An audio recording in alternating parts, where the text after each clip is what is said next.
Galera, prometi, estou cumprindo. Estou voltando aqui no canal André Marques no YouTube com o Leandro Amaral, artilheiro de tantos e tantos clubes, mas principalmente identificado com a camisa do Vasco, onde brilhou intensamente, sem dúvida alguma. Se inscrevam aqui no canal. A primeira coisa que eu peço para vocês é isso. Aqui na parte de baixo, tem que se inscrever. A gente precisa crescer logo. A gente está começando, então quanto mais gente chegar, melhor. Se inscrevam, ativem o sininho das notificações e vamos que vamos, sempre com ótimos convidados. Ô Leandro, na primeira parte do papo, a gente falou muito sobre a tua história no Vasco, a saída, como tudo aconteceu. Você falou muito sobre os seus filhos também, que são vascaínos, que sonham conhecer o Vasco, até de repente jogar no Vasco, o talento do Lourenço, o talento do Felipe, e também da Valentina, né, que é goleira aí nos Estados Unidos. Eu queria que você contasse para a gente como é que foi a tua passagem na Portuguesa, né? Porque a Portuguesa ela viveu anos de glória, década de 90, década de 80, antes também, claro, mas depois do que aconteceu em 2013, a Portuguesa praticamente sumiu do mapa, né? Ninguém sabe exatamente o que aconteceu, teve a escalação irregular lá e a Portuguesa foi caindo de divisão por divisão. Como é que você acompanha a Portuguesa aí dos Estados Unidos? Então, é triste, né, ver a Portuguesa na situação que está, né? Nossa, depois daquele episódio que colocaram o garoto para jogar, faltando acho que 1 minuto, e aí acabou invertendo, né? Em vez da Portuguesa, o Fluminense cair, quem caiu foi a Portuguesa. Dali em diante, assim, a Portuguesa foi caindo, foi descendo ladeira abaixo, né? Até chegar na posição que está agora, né? A Portuguesa está fora de Campeonato Brasileiro, né? Já faz anos. Acho que disputa a segunda ou terceira do Campeonato Paulista. Realmente é triste de ver a Portuguesa nessa situação, porque eu nasci ali na Portuguesa, né? Eu cheguei com 9, 10 anos de idade na Portuguesa, e a categoria de base da Portuguesa era muito forte, né? Ela revelou, vou falar alguns jogadores, Rodrigo Fabre, Zé Roberto, acho que o Zé Maria, que mais? Nossa, teve tantos jogadores. Denner, nossa senhora, Denner nem se fala, né? Era para ser o Pelé, né?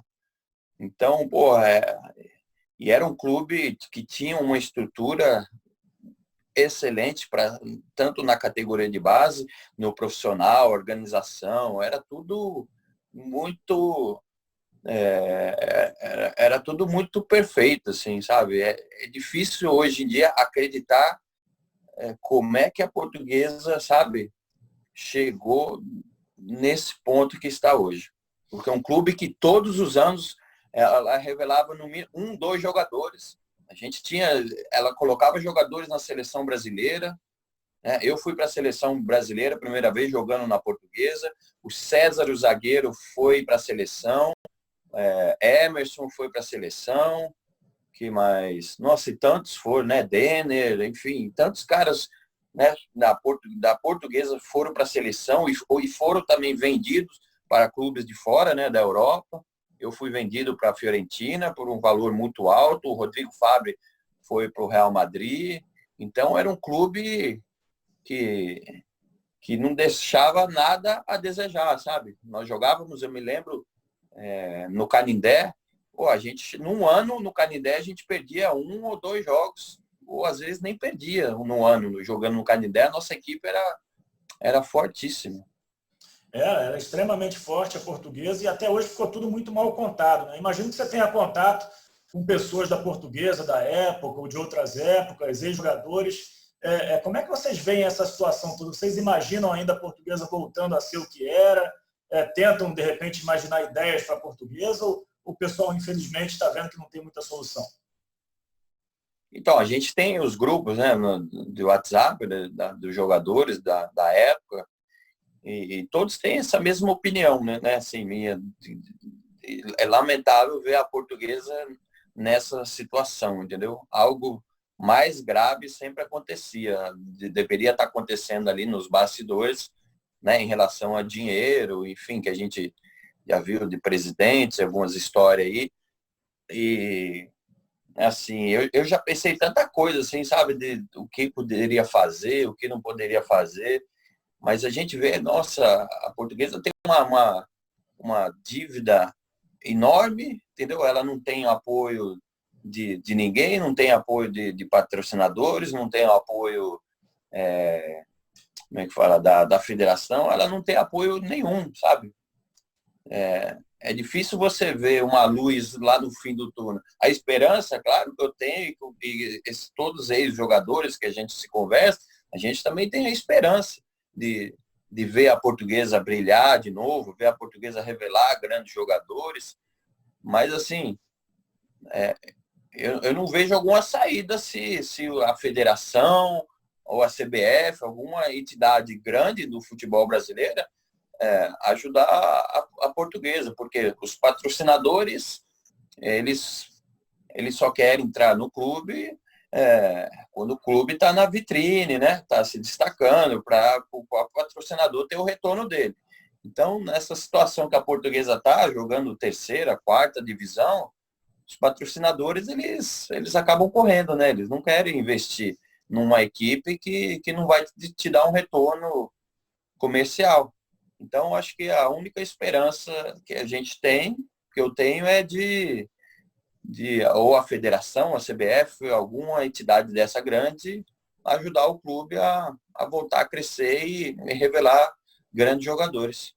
Ô, Leandro, voltando a falar um pouquinho mais da tua carreira, você teve grandes parceiros de ataque, né? Além de ter sido um goleador, um grande atacante, teve grandes parceiros. Você jogou com o Romário, você jogou com o Edmundo, você jogou com o Fred. Quem foi o teu melhor parceiro de ataque? O Evair também, o Evair, o atacante, até jogou no Vasco, né? Ele foi campeão no brasileiro no Vasco, naquela época do Edmundo, fez não sei quantos gols aí, bateu o recorde, né?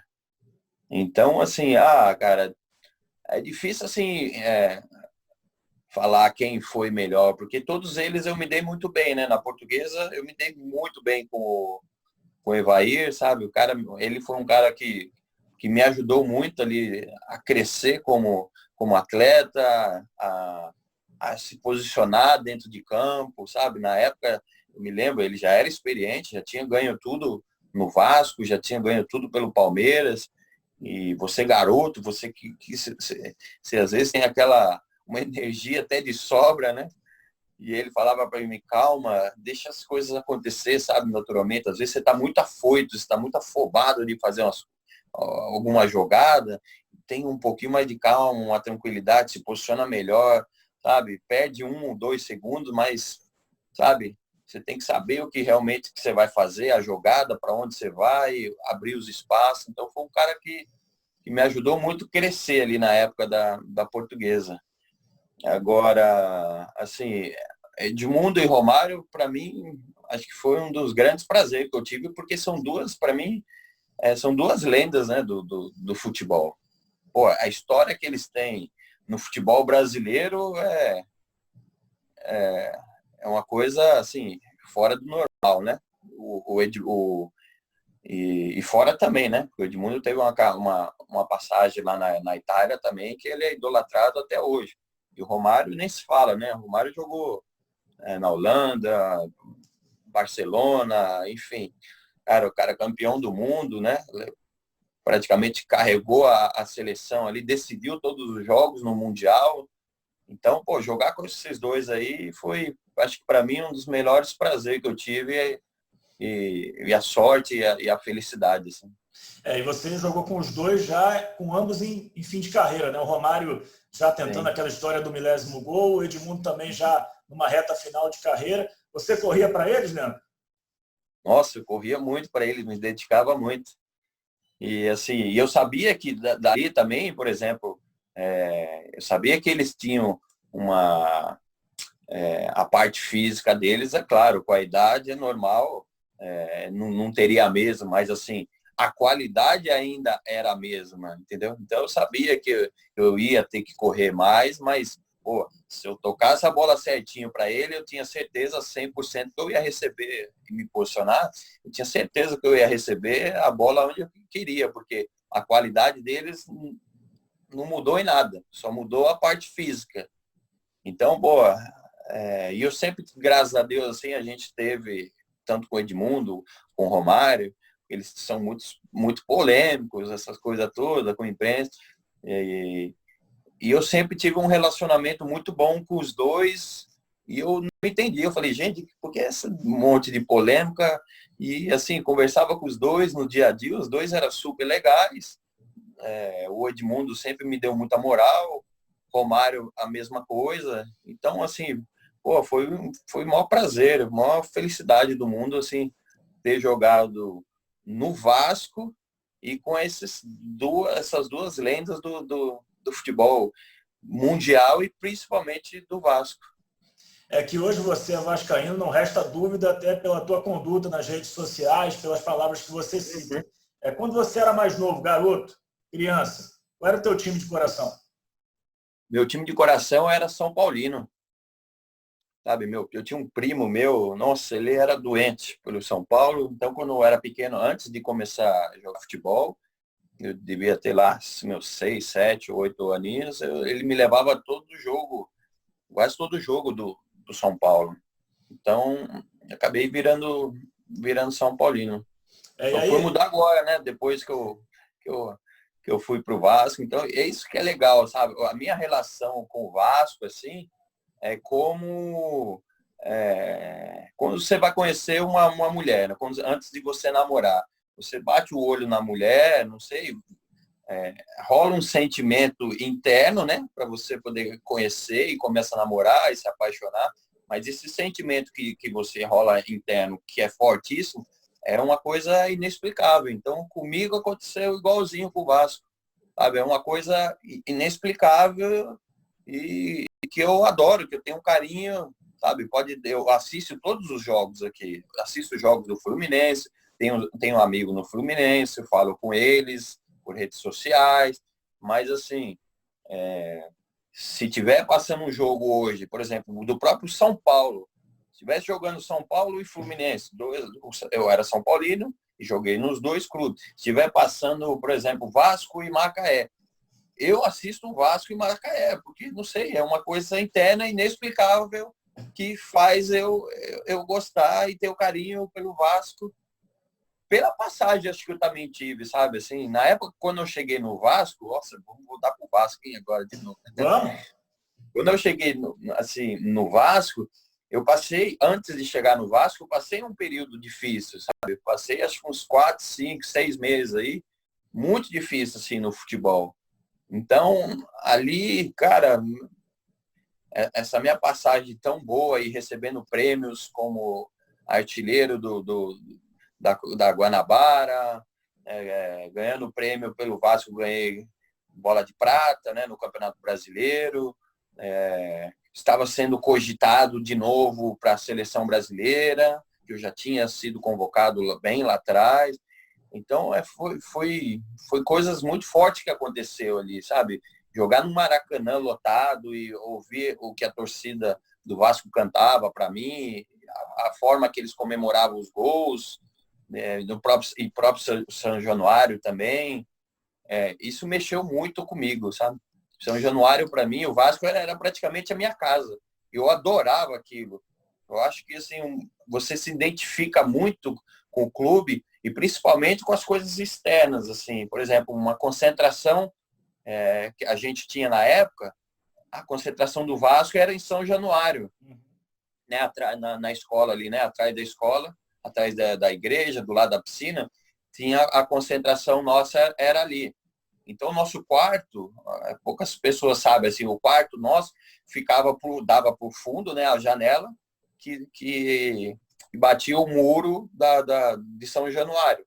Então, quando a gente ia jogar os jogos importantes ali, a gente abria a janela, almoçava ou acordava, abria a janela, você já via a galera chegando, ouvia a galera chegando para assistir o jogo do Vasco. Então, cara, aquilo já mexia, pelo menos comigo, eu já entrava no jogo naquele momento que a gente abria a janela, sabe? Era 1h da tarde, o jogo era às 4, mas já tinha gente lá gritando Vasco, Vasco, e vamos virar, vamos isso, vamos aquilo. Cara, então foi uma coisa realmente muito forte que eu vivi ali dentro. E São Januário lotado é diferente, né? A atmosfera de São Januário com casa cheia, é um negócio incrível. Queria que você relembrasse para a gente assim, o teu gol mais bonito com a camisa do Vasco, na tua opinião. Ele foi no Maracanã, ele foi em São Januário, onde é que ele foi? Eu acho que dos mais bonitos foi no Maracanã contra o Flamengo. Uhum. Um que o Wagner Diniz, ele tocou assim, eu caí no fundo, aí ele tocou no fundo e eu bati virando, sabe? Peguei todo mundo assim, acho que até o goleiro, que era o Bruno na época, ele ficou, ninguém esperava aquele chute, entendeu? Então acho que aquele gol, acho que foi um dos mais bonitos que eu tive com a camisa do Vasco, assim, o mais importante, até porque a gente ganhou esse jogo, se eu não me engano, foi 2 ou 3, e assim, fazer gol no Flamengo, no Maracanã lotado, nossa, acho que não tem felicidade maior, né? Imagina, eu estava atrás do gol nesse jogo, estava cobrindo na época pela Rádio Brasil, já tem tempo isso aí, 2007, no ano que o Romário fez o milésimo. Foi 3-0 esse jogo. Acho que o Romário estava com 999, até que o Bruno fez uma defesa no final do jogo. Exatamente, no finalzinho, esse jogo mesmo. Fez uma defesa. E teve um gol também que eu acho que foi muito bonito, assim, acho que no último jogo do campeonato, não sei se foi 2008, agora no 7, não me lembro. Foi contra o Paraná, foi o último jogo, acho que antes da minha saída, que o Moraes ele virou uma bola e eu estava quase fora da área, ali meio que sem ângulo, sabe, na lateral. O treinador até era o Valdir Espinosa, eu até postei esse gol em homenagem a ele, né, quando ele faleceu, que eu fiz o gol e fui lá abraçar ele, fui lá beijar ele. Foi um gol difícil, assim, de pegar também, ninguém esperava. O lançamento do Moraes foi perfeito, foi da esquerda, virando lá para o outro lado, quase eu estava fora da área, eu acabei pegando essa bola de primeira. O goleiro ajudou um pouquinho, assim, mas assim, o lance em si foi um lance muito bonito, assim, é um gol que eu me recordo bem. Só dessa tua declaração de ter falado aí que fazer gol no Flamengo, no Maracanã, não tem uma felicidade maior, fica bem claro que você virou Vasco mesmo, hein? Sem dúvida, assim, o Vasco e Flamengo, assim, sempre foi um campeonato à parte, né? O próprio Eurico, ele falava isso abertamente para todo mundo. E o torcedor sempre encarou isso como, porra, eu acho muito legal esse campeonato, essa rivalidade, sabe? Que é uma rivalidade saudável, legal, faz o futebol crescer, não só o futebol, mas como o futebol carioca, o futebol das duas equipes, essa rivalidade. E a gente tinha noção disso. Então, poxa, fazer gol no Flamengo, nossa, para mim eu ficava realizado, sabe? Recebia tanto carinho. Depois de um jogo contra o Flamengo, se a gente ganha o jogo e eu fizesse gol, enfim, ou ganhasse o jogo, você podia ficar ali, se você faz gol, melhor ainda. Você podia ficar, acho que uns 4, 5 jogos sem fazer gol, que a torcida, ela fica em paz com você, entendeu? Ela te dá uma credibilidade muito grande. Com toda certeza. Fazer gol no Flamengo, eu imagino que para quem é Vasco, né, para quem jogou e participou desse clássico, realmente devia ser algo diferente, né? Como é também para o jogador do Flamengo fazer o gol em cima do Vasco, também não deve ser tão diferente. Agora, o Eurico, nessa época, próximo ao jogo do Flamengo, ele agia diferente com vocês? Tinha uma premiação maior? A cobrança interna lá no Vasco era maior? Como é que era a semana antes do clássico? A gente sabia que o clima mudava, sabe? O clima no vestiário, o próprio Eurico, por exemplo, quando tinha jogo, ele aparecia mais lá no treino, ele ficava acompanhando mais os treinos. De vez em quando, por exemplo, no meio da semana, ele fazia uma reunião, sabe, para explicar, para mostrar para todo mundo a importância que era Flamengo e Vasco, né, para ele principalmente também.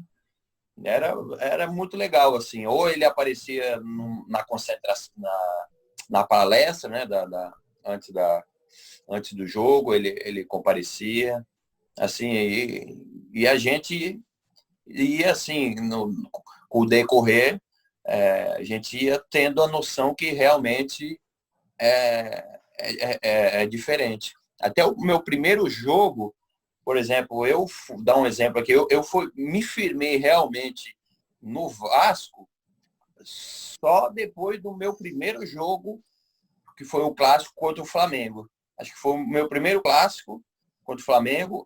Eu já tinha feito, acho que no campeonato, se eu não me engano, acho que 5 gols eu já tinha feito. Mas não tinha pego ainda nenhum clássico, e principalmente contra o Flamengo. Então, o próprio jornal, a imprensa saía, tipo, bom, agora vamos ver realmente se ele é jogador de time grande, se ele realmente vai dar conta no clássico, entendeu? Então, o clássico contra o Flamengo realmente é diferente porque ele mudou minha vida ali no Vasco e minha trajetória. Então, esse primeiro jogo que eu fiz, nós ganhamos de 3-1 e eu fiz um gol. Acho que eu fiz um, o Abedi fez um, e se eu não me engano, o Romário acho que fez um gol. Nós ganhamos de 3-0. Então foi o meu primeiro gol contra o Flamengo. Dali em diante, tipo, eu caí nas garras da torcida, sabe? Assim, no outro dia no jornal, na imprensa, bom, agora você passou no vestibular. Você é nossa, sabe? É muito legal essa história de Vasco e Flamengo. Acho que se as pessoas, se os jogadores que estão lá, né, hoje em dia, tivessem a noção o que é Flamengo e Vasco, né? Eu acho que pode mudar a vida de muito atleta, principalmente ali dentro, sabe? É um jogo, é só um jogo, é só um jogo. Mas para quem está de fora, para o torcedor do Vasco, não é só um jogo. É um jogo diferente que ele pode também te prejudicar muito na sua trajetória, ou ele pode te colocar num patamar de respeito perante a toda a torcida do Vasco.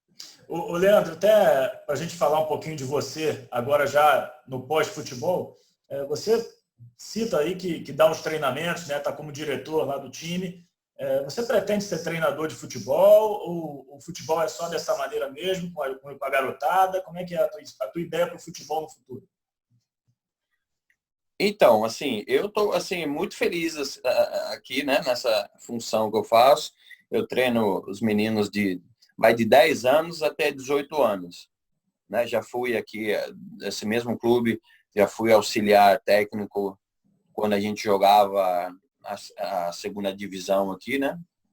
E assim, aprendi muito, sabe? E venho aprendendo bastante. Assim, é claro que, assim, pô, eu tenho um sonho, com certeza, de poder, por exemplo, dar um exemplo, sabe? Só de poder ser auxiliar, começar de auxiliar num grande clube, enfim, qualquer clube. Se o Vasco, então, nem se fala, né? Assim, mas assim, eu tô passo a passo, sabe? Crescendo, eu faço meus estudos, enfim, acho que estou evoluindo bastante. E se pintar uma oportunidade, eu vou agarrar com a maior felicidade do mundo, porque é o que eu sei fazer, né? Uhum.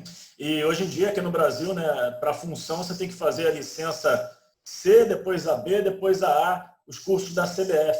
Aí nos Estados Unidos tem que fazer também algum curso para poder se legitimar na função? Como é que funciona? Sim, aqui funciona da mesma maneira. Você precisa ter as licenças para poder exercer o cargo. O futebol aí nos Estados Unidos está melhorando ou está tendo uma nova queda? Como é que está o futebol aí hoje em dia? Então, eu acho assim, muita gente fala, o futebol está crescendo. Claro, o futebol cresceu bastante, mas a procura, claro, é muito grande, sabe? As escolinhas, os clubes, tem muitos garotos. Mas, assim, eu acho que ainda para eles poderem crescerem, evoluir mais, eles têm que profissionalizar mais. Uhum. Por exemplo, as categorias de bases aqui, eles têm só um treinador, sabe? Eles não formam uma comissão técnica como forma aí no Brasil, né?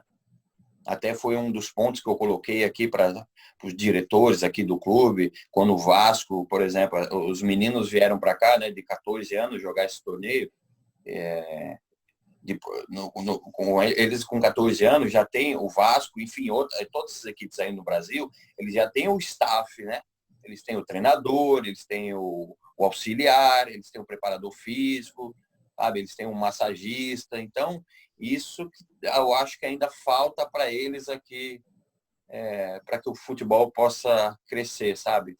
Trazer gente que entende de futebol. Por exemplo, eu acho um absurdo. Orlando, falando de Orlando aqui, os clubes, só eu que trabalho aqui com futebol. E nós temos aqui outros grandes ex-atletas. A gente tem o Gonçalves, ele mora aqui, o Doni, o goleiro, ele mora aqui, que mais? O Clebão, o Renato, que jogou no Flamengo, o Meia, ele mora aqui. Sabe, tem tantos atletas aqui, sabe, que de ponta, né, que jogaram no Brasil, cara, e é difícil eles darem a oportunidade para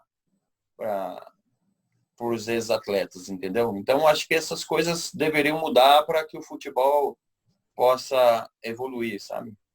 E principalmente assim, na competição, por exemplo, a MLS, ela não é, por exemplo, não tem Série B aqui, né? Eles não caem para a Série B, eles permanecem. Então, pô, é um campeonato, eu acho que fica muita injustiça, entendeu? Até mesmo com as equipes de Série B aqui.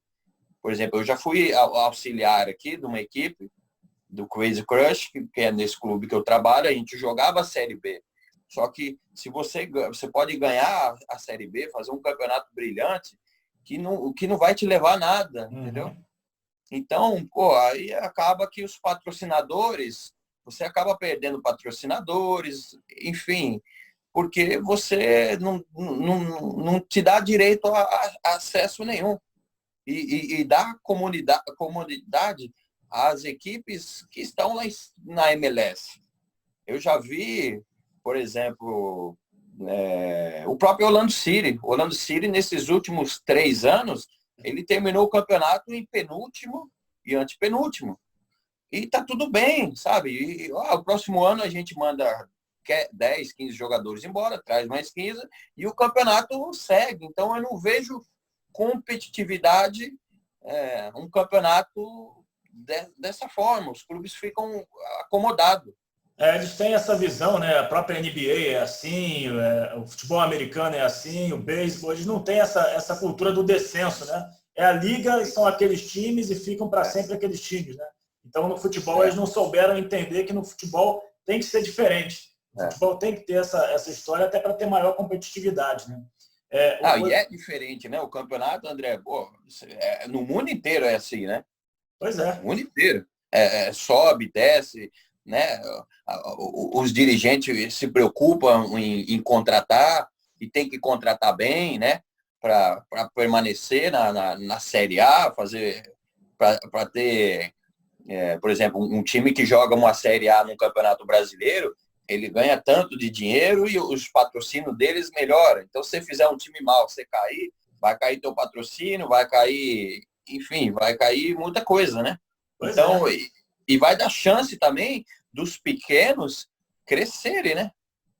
Então, isso eu acho lamentável isso, assim, eu não concordo, sabe, com essa regra. Eu acho que é muito ruim para o futebol, principalmente aqui, e para essas equipes, porque pô, tem várias equipes boas aqui na Série B, aqui tem muitas equipes, como no Brasil também tem. Então, pô, os jogadores não são bem vistos, entendeu? Porque é um campeonato que não é como no Brasil, que passa na televisão, que a galera vê, que dá oportunidade para o próprio clube grande olhar essa Série B e falar, pô, ali tem um jogador bom, esse aqui é bom, esse aqui é aquele ali, vou trazer. Com certeza, muda completamente o cenário.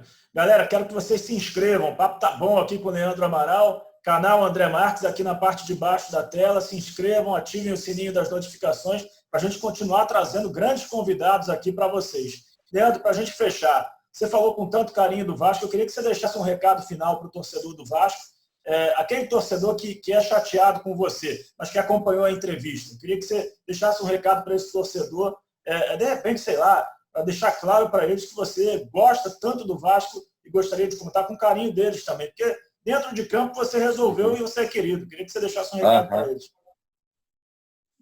O recado que eu deixo é que eu entendo, né, a situação, tudo que envolveu, mas, assim, da mesma maneira, eles podem ter certeza que esse mesmo carinho, essa mesma paixão que eles têm pelo Vasco, hoje eu tenho aqui também, não só eu, mas a minha família toda, né?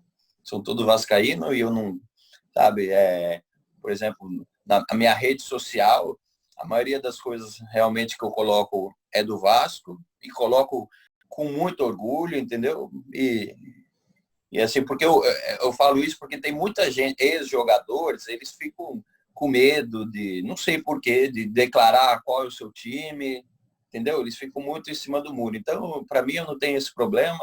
E quando eu coloco post do Vasco e gols e agradecendo, enfim, realmente é de coração, porque senão não precisava fazer isso.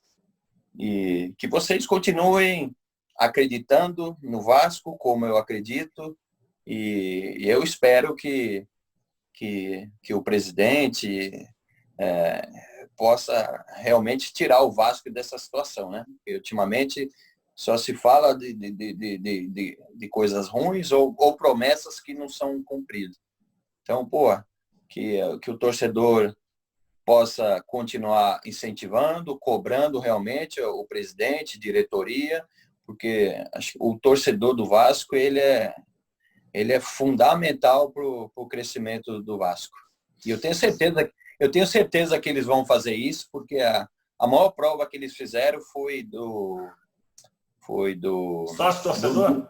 Do sócio torcedor. Aquilo realmente foi uma coisa fantástica de realmente se orgulhar, porque nenhum clube, né, fez daquela forma, né? E tão rápido.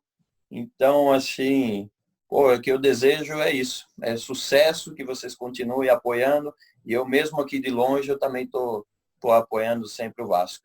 Obrigado por tudo. Valeu, Leandro Amaral. Obrigado pelo papo aí. E se cuida, hein? Essa pandemia não é brincadeira, não. Se cuida aí. Um grande abraço. Valeu, André. Foi um prazer também falar com vocês. Se cuida aí, torcedores, enfim, todos que estão nos ouvindo, que puder ficar o máximo possível em casa. É claro que é difícil, né? As pessoas têm que trabalhar, têm que ganhar o seu dinheirinho aí para poder viver, mas vamos procurar fazer as coisas sempre com cuidado e com proteção. Obrigado, André. Foi um prazer falar com vocês. Gente, continue seguindo aí o André Marques nas redes sociais, no YouTube. É um cara sensacional e é um repórter excelente, que eu sempre tive o prazer de dar entrevista, enfim, em falar com você com prazer, porque você sempre me tratou e trata todos os jogadores com muito carinho e muito respeito. Parabéns pelo seu trabalho, que você consiga, continue seguindo com esse sucesso. Estarei sempre torcendo. Valeu, Leandro. Um abraço, galera. Se inscrevam. O recado foi dado pelo homem, hein? Se inscrevam aqui no canal. Um abraço para todos.